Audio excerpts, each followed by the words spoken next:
काँग्रेस नेते आमदार सतेज पाटील आणि वैद्यकीय शिक्षण मंत्री हसन मुश्रीफ हे गोकुळ दूध संघाच्या निवडणुकीच्या निमित्तानं आमने-सामने आले.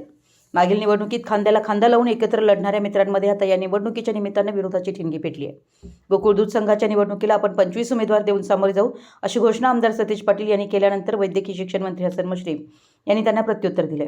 गोकुळच्या निवडणुकीसंदर्भात आमदार सतेज पाटील यांना भ्रमनिरास होईल.